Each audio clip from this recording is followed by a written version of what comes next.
Meron po akong dalawang bagay na ibabahagi sa inyo sa video na ito. Isang good news at isang nakakairitang bagay mga kababayan. Yung good news po, unahin po natin yon dahil yung nakakairitang bagay or bad news ay hindi ko naman po masyadong pagtutuunan ng pansin. Ibabahagi ko lamang po sa inyo at magbibigay po ako ng mensahe. Patungkol po yon kay Maharlika at mga kababayan. Pag-usapan natin yan. Pero una, yung good news, ako po yung masaya at natutuwa dahil yung pong pinirmahan na batas ni Pinoy Aquino na bibigyan po ng incentive ang ating mga manlalarong atleta na kapag nakakuha sila ng medalya, yung sa gold, 10 million. Natutuwa po ako dahil mas pinaganda po ng Pangulong Bongbong Marcos Jr. Ang mandato po ng batas ay bigyan sila ng 10 million kapag gold at 5 million yata kapag silver if I'm not mistaken, and then 2 million kapag bronze. Ano po? Nabalitaan ko po ito, tuwan-tuwa po ako dahil ako po isang tao na mahilig din po sa sports. Sa balitang ito, sinasabi dyan na yung pong mandato ng batas na bigyan ng 10 milyon ang makakakuha ng gold, ang ginawa po ng Pangulo ay dinoble po niya. Ginawa niyang 20 million.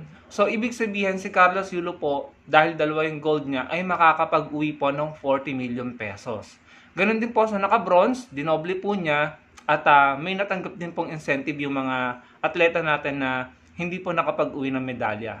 So, ito po para po sa akin na isang taong mahilig sa sports.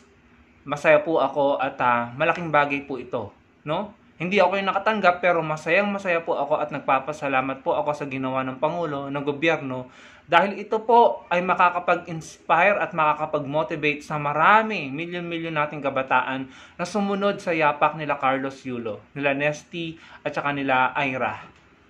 So, nung diniscuss po namin ito sa isang live, may mga nagko-comment ng mga DDS, sinasabi nila, nasa batas naman daw yan, at pera naman daw po ng taong bayan yung ibinibigay dyan.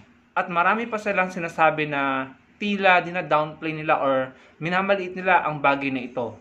Again, ako po bilang tao na mahilig sa sports, malaking bagay po ito at napaka-ganda ng impact nito sa ating bansa. Alam niyo po kung bakit? Kung yung mga DDS dina-downplay ito, ako po hindi. Dahil very much like I said, ito po ay makakapag-inspire at makakapag-motivate sa ating mga kabataan. Kaya nga po sinasabi ko sa inyo mga magulang, kung kayo po may mga anak, mga pamangkin, no, mga inaalagaan na nagpapakita ng hilig sa isang sports, ibuhos niyo na po ang suporta. Kung kinakailangan, gastusan niyo po, gawin niyo po ng paraan para po matupad ang kanilang pangarap. Dahil kapag po lumampas na yung edad nila, yung prime age nila, yung physical prime nila na edad 20s, no? Tapos saka pa lang sila magpupurso ng kanilang pangarap. Kasi nasa peak po yung kanilang strength and stamina sa edad na 20s. No? Kaya kailangan napaka-importante po talaga na bata sila nagsisimula. So kapag yun napabayaan, hindi nyo nasuportahan at lumampas sila sa edad na 20s, no, naging 30s sila, saka pa lamang sila babalik sa sports, baka hindi na po matupad ang kanilang pangarap. So ngayon pa lang suportahan nyo na po at ibigay nyo na po lahat ng inyong suporta. Mas maganda po na nagsisimula sila sa murang edad, bata pa lang. Sabi nga po sa isang commercial, great things start from small beginnings. Hindi po ba? So, suportahan nyo na po. Bakit ko po sinasabi sa inyo to at bakit tila ine-emphasize ko po sa inyo at paulit-ulit po ako? Dahil ito po ay isang magandang paraan para masigurado natin na ang ating mga kabataan ay protektado, safe, at malayo sa mga ipinagbabawal na bisyo gaya po ng droga. Tayo bilang mga ordinaryong mamamayan, isang paraan po natin yan, effective na paraan para makatulong po tayo at maging katuwang ng gobyerno, ng otoridad na lumaban po sa illegal na droga. Yung po yung pwede natin maging participation, yung ilayo ang ating mga kabataan, ang ating mga anak sa mga maling gawain, illegal na bisyo, sa pamamagitan ng paglagay sa kanila, pag-suporta sa kanila kung sila ay magkakaroon ng hilig sa sports. Yung pagpapakilala sa kanila, ini-introduce natin sa kanila kung ano ang sports na pwede nilang salihan.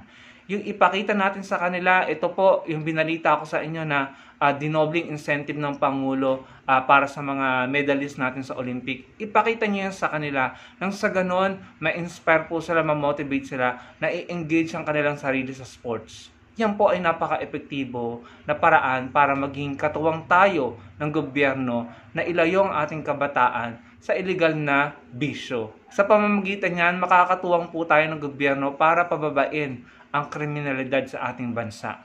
Imagine, mga kabataang Pilipino na nagsasucceed sa sports, sa education, at sa kung ano-ano pang larangan, malayo sa masamang bisyo.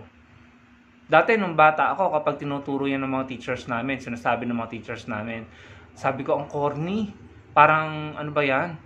Pero ngayon ko na-realize, napaka-importante pala ng pangaral nila sa amin. Na totoo pala. Hindi po effective ang EJK, ang tokhang at ang madugong paglaban kontra droga. Dahil marami lamang pong inosenteng madadamay. Kasi kung effective po yan, yung mga international observer natin noong panahon ng war on drugs, di sana, ginaya na nila yan, inimplement na nila yan sa bansa nila. Pero hindi po, nag-observe sila kung magiging effective at nakita nila na hindi effective, so hindi nila ginawa sa bansa nila. And in reality, evident, hindi naman talaga effective, no? So, tayo po ay makipagtulungan sa gobyerno bilang mga magulang, bilang mga nakakatanda. Ang isang bagay na pwede natin gawin ay i-engage natin ang ating mga kabataan sa sports nang sila'y malayo sa mga masasamang elemento ng lipunan. Matutulungan pa natin ang bansa natin na makapag-produce ng mga Olympians at matitinong mga Pilipino na susunod na magtataguyod ng bansa natin. Siguro para sa inyo corny yung sinasabi ko, pero totoo po yan. Totoo po yung sinasabi ko. Hindi po kakornihan yan. Yan po ay talagang makakatulong sa bansa natin. Kaya ako bilang tao na mahilig sa sports, kung hindi nyo po na itatanong, ang sports ko po ay middle distance running. Minsan, long distance, 21 kilometers, ganyan. Pero hindi pa po ako nag-42 kilometers or full marathon. So, mga 3 kilometers, 5 kilometers, 10 kilometers, yun po yung mga tinatakbo ko. 1 kilometer, 1.5, ganyan. 800 meters, no? So, ako po yung masaya bilang taong mahilig din sa sports na nabalitaan ko to na dinoble ng Pangulo, no? Yung batas na ipinasa ni Pinoy nung time niya, mas pinaganda ng Pangulo dahil dinoble niya yung incentive. Imagine, no? 40 million ang iuuwi ni Carlos Yulo. Siguro sa 2028 LA Olympics, kapag ang mga anak nyo ay nakasali dyan, baka hindi lang po 40 million ang iuwi nila kung sila magiging Olympian at makakapag-uwi ng medalya. Kasi alam nyo, kung hindi man sila maging Olympian or makapag-uwi ng medalya, sigurado nagkaroon ng magandang sense of direction ang buhay nila. Nadisiplina sila ng maayos at nalayo nga po sila sa masamang elemento ng lipunan. Kaya nga po masayang-masaya ako at nagpapasalamat ako dahil ginawa ito ng Pangulo ng ating gobyerno. Dahil mantakin mo kung maraming kabataan na makakabalita nito, maraming magulang na mag-share nito sa kanilang mga anak, maraming kabataan ang matutuwa, mamomotivate, may inspire na lumahok sa mga palaro, sa sports, no? Na ipursige nila na magtagumpay sila sa sports. Kaya nung ginawa itong batas na ito sa time ni Pinoy, nung pinirmahan niya, masaya ako nun masaya ako. Sabi ko, binibigyan na ng pagpapahalag ng ating mga atleta. Tapos nabalitaan ko, dinoble ng Pangulo. Sobrang saya ko po. Parang ako na rin yung nanalo.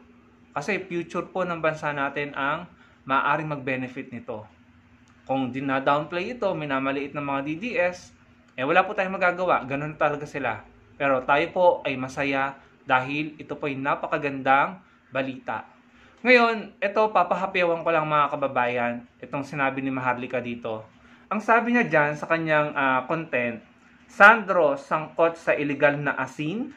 Ayan, kunwari patanong, pero alam niyo na ang epekto niyan sa kanyang mga manonood. So, hindi po tumalab or hindi nagtagumpay ang pulburon. Ngayon naman po, asin ang gagamitin po nila mga kababayan. Kaya ako talagang hindi ko na po maintindihan Intayin mo lang talaga Maharlika yung pinagagawa mo kapag nagsabay-sabay yung mga demanda sa'yo na aksyonan sa US. Good luck na lang talaga.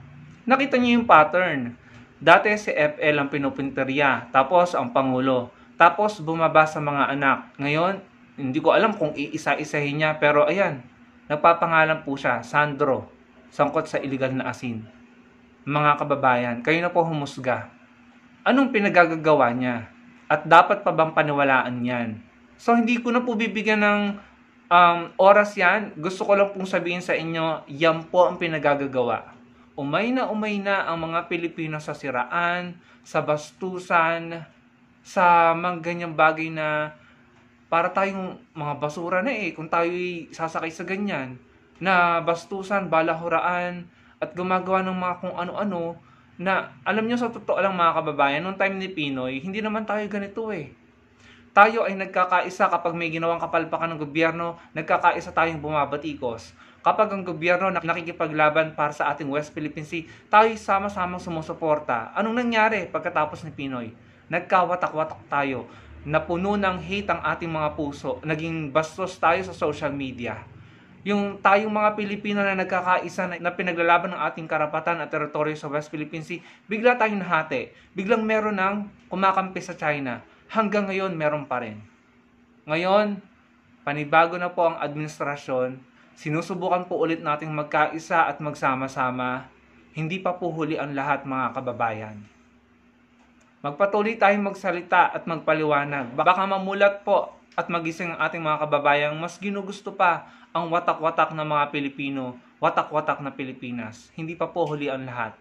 Sa akin po, kung ako tatanungin nyo nung time ni Pinoy, magkakasama naman tayo nagkakaisa tayong bumabati ko sa gobyerno kapag may kapalpakan, pumupuri sa gobyerno kapag may magandang ginawa, nakikipaglaban kasama ang gobyerno para sa ating West Philippine Sea. Pero after ni Pinoy, wala. Naging bastos tayo, iniinsulto natin ang isa't isa, pati mga pinuno natin hindi natin ginagalang. Pero tapos na po yung panahon na yon. Bagong administrasyon ito, at sa tingin ko naman, mas maraming Pilipino ang sumusubok na magtrabaho at ayusin ang bansa natin. Ang sumusubok na magkaisa ulit tayo at magsama-sama. Hindi pa po huli ang lahat. Pero kung may mga tao na pilit na humihiwalay, bahala po sila. Pero naniniwala ako na mas magtatagumpay ang majority. At tayo po yon. So yun lang mga kababayan. Maraming pong salamat sa panonood. Sana po i-like nyo ang video at makapag-comment kayo. Patuloy po tayo magbabalita ng good news na ginagawa ng gobyerno na nangyayari sa bansa natin at ginagawa ng mga taong gustong tumulong sa gobyerno. Makipagtulungan sa ating nagtatrabahong mga pinuno kaysa tayo po ay nag-aaksaya ng oras na sumuporta sa mga taong hindi ko alam kung anong goal nila sa buhay at layunin sa bansa. Pero obviously, hindi po kaaya-aya at hindi katanggap-tanggap. Maraming pong salamat sa panonood mga kababayan.